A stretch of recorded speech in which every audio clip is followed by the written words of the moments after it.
through narcissistic abuse will make you cautious. It will make you wary. And the trick is to become cautious but not paranoid, and sometimes that is hard to do. So, 25 traits that draw the vampires to you. Number 1 would be being very naive, being innocent, being trusting. I went to Purdue University my junior and senior years of undergraduate, and I lived in a house with a 75, 80-year-old woman. I don't know how old she was. Her name was Mrs. Van Pelt, and all of her other boarders were from China. And so when she got somebody who understood English real well, who could take her garbage out on the right days, she sort of would befriend them, and I would play Scrabble and eat apple something cake and drink constant comment tea. And so as I hung out as a 20-year-old with Mrs. Van Pelt playing Scrabble, she would look at me and say, "Mark, you are a babe in the woods. You are an innocent." And she certainly was right about that. She had some experience and some wisdom, and she saw a sucker when she had him in her presence. So going through this will cure you of some of your innocence and some of your over-trusting. All the noise you're hearing in the background is Mr. Pauly foofing around, my beagle. The second thing that makes a man so attractive to these scary women is having financial resources. I had shared before that it never crossed my mind that I could be somebody's sugar daddy because I'm not a millionaire. But I was a millionaire to this woman who has her roots in the poverty of the hills of Arkansas. And I'd ask her as I brought her to a nice restaurant, I'd say, have you been here before? And she'd say, well, does it have a drive-up window? If it doesn't, I hadn't been here before. So I didn't realize that I was a mark.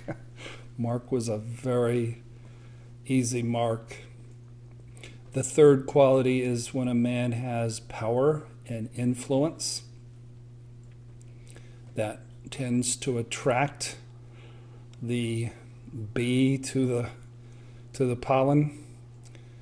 Number 4 is when you've experienced intense trauma in your childhood, because instinctively you are being drawn to this predator in order to heal yourself, in order to reenact the wounding and the trauma of your childhood. So I didn't know that I was headed for a severe beating, one that would almost destroy me and kill me. I had no clue. I just thought she was the nice, pretty lady who wanted to have sex all the time, who told me she loved me. And it did cause me to reenact trauma that went back to infancy, where I was severely abandoned and I would scream bloody murder and turn purple, I'm told. The fifth quality is being oblivious. And if somebody would ask me, other than selecting this woman and selecting her basically every day for 6.5 years. What was my culpability? And I was just so oblivious. I was looking toward the future. I was looking to build my practice and write books and help people. And as a man, sometimes you get so focused on your goals, you don't know what's going on around you. And all the women watching this are like, yeah, that's my guy. Number 6, having low self-esteem.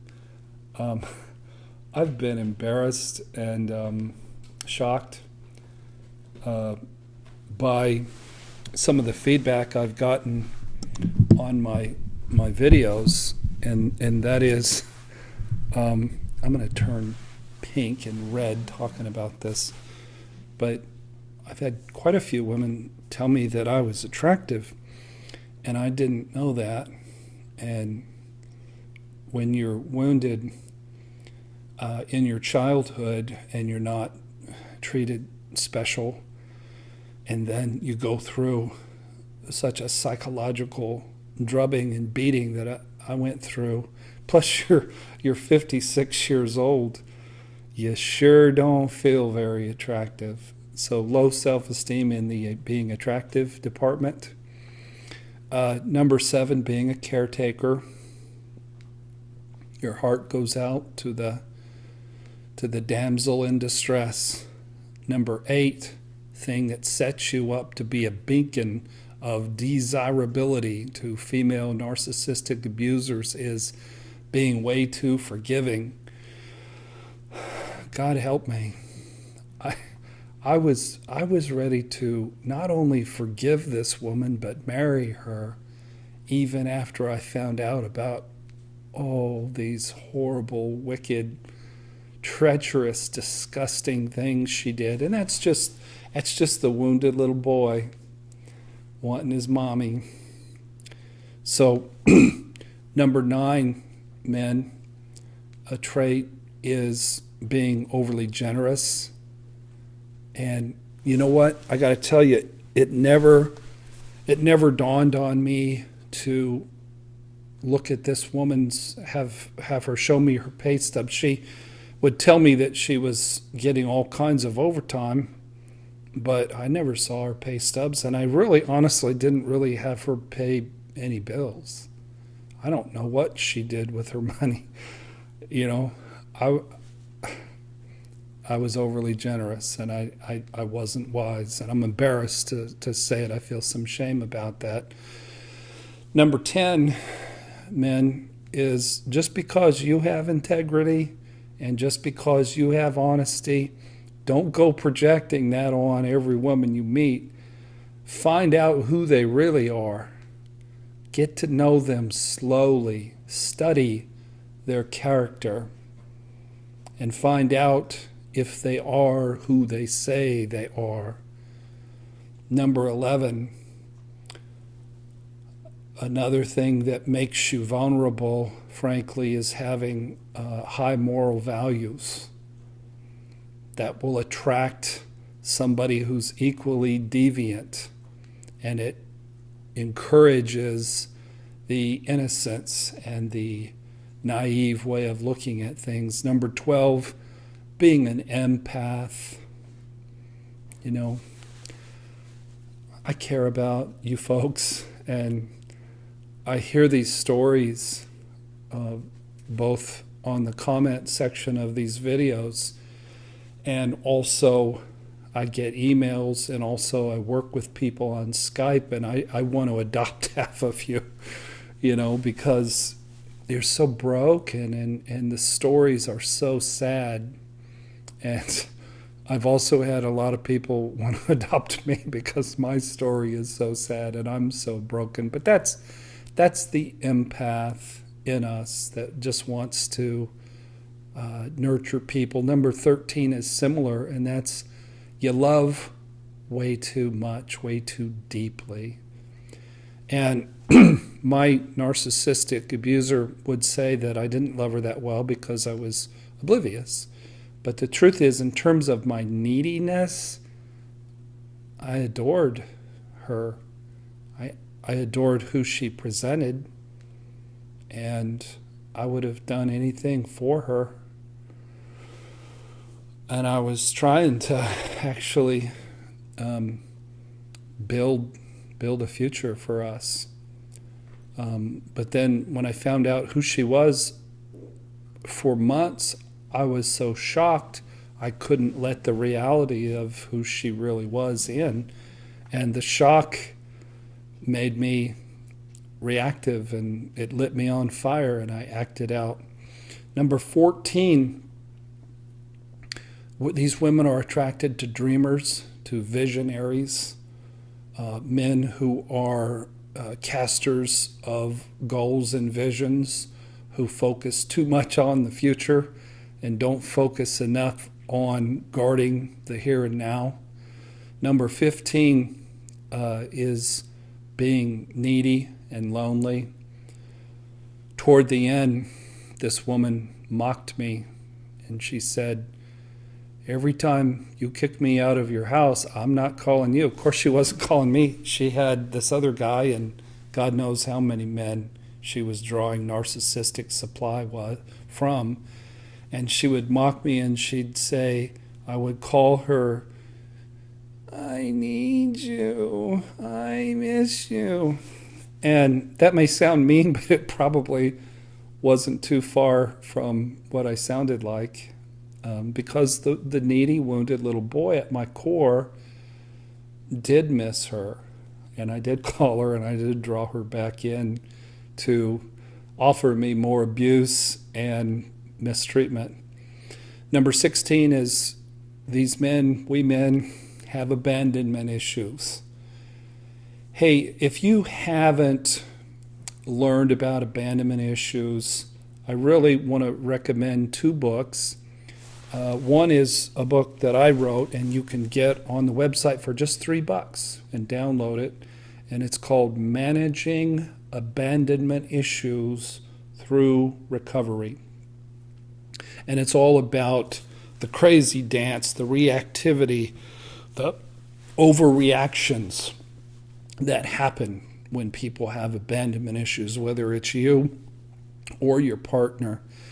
And then the other book on abandonment is If You've Been Completely Abandoned, and that, of course, is the classic book on abandonment by Susan Anderson, The Journey from Abandonment to Healing, which has helped me a lot. Number 17, these women, what they do is the trait that a man has is if he's easily lulled to sleep and dulled into oblivion by lots of good sex. And I don't know too many men who don't fit that description. I would share with my buddies that I wouldn't bring it up, but some of my buddies would ask me what was going on in my life, and they found out how often I was having sex, and some of the sex I was having, they were very jealous of me. They were like, "You get that? How often?" And so I was under the impression that things were good, that there was love in her heart, but that was just her way of dulling me into lostness and just complete unawareness of the truth of who she really was and the truth of who I really was. Number 18, we men who get hurt in this way, we were abused and or abandoned as a child, as I said, and we're looking to recreate and reenact our relation. It doesn't have to be your mommy issues. It could be your daddy issues, or it could be a combination. I was also severely abandoned by my father, not just my mother. Number 19, this goes along with the obliviousness, and that is men who don't want to be engulfed. They have a fear of engulfment. In other words, they didn't pick a woman to be too close. They picked a woman who'd give them a lot of space. And I was gone at beaches a lot the last 6.5 years trying to get away from her so that I could go write books. And there was something just so delicious about being away and being at a resort and being at the beach and not being intruded upon by her expectations. And I didn't realize that, she was inviting this man into my house on weeks that I wasn't there. Where are we at? Number 20. It's guys who can be made to feel powerless. And I would say I always considered myself a very fierce, very strong, very courageous man. But when you're shocked this much and you have this much complex PTSD going on in your body and in your psyche, and when the narcissist has enlisted the help of a whole army of flying monkeys, you probably will break and be that wounded little kid, that wounded little boy who feels pretty darn powerless. Number 21, I think this doesn't necessarily apply to all men who attract these scary, hurtful women. But as a therapist, I think that there was some denial in this woman's part where I think she was hoping that I could somehow heal her. And we sure did a lot of therapy, and she read books on therapy, she did group therapy, she did individual therapy, and I think part of her was looking to be healed, but the biggest part of her knew who she was, and she was looking for a nice house and somebody to pay the bills. Number 22, ironically, if you have a lot of expertise about narcissism, about abandonment issues, about relationships, ironically, there's some research that indicates it actually makes you more vulnerable. Anytime you have knowledge about something and it makes you arrogant and smug and you feel like, hey, it ain't going to happen to me because I'm the expert, that can open up some trouble. And one of the things I've learned is going through this experience will humble you, and it will give you a heart that's open to feedback and to all the data that's coming, towards you. Number 23 is somebody who's not an authoritarian. And many times we strong, driven, successful men seem authoritarian, but looks can be deceiving, because when the fangs come out and the verbal abuse starts to occur, you can shrink right down to your wounded little boy and actually be bullied by somebody who looks like the codependent, and you look like Superman, but that ain't the way it is. It's the other way around. She's super scary vampire, cut your gizzard out and eat your heart, and you're a scared little boy shivering down in the unfinished basement just trying to, stay away from the scary lady. Number 24 is many times we men who get taken and get abused are sort of goody-goodies, These are Serena's words, sort of maybe a little bit not very worldly wise, maybe a little bit nerdy.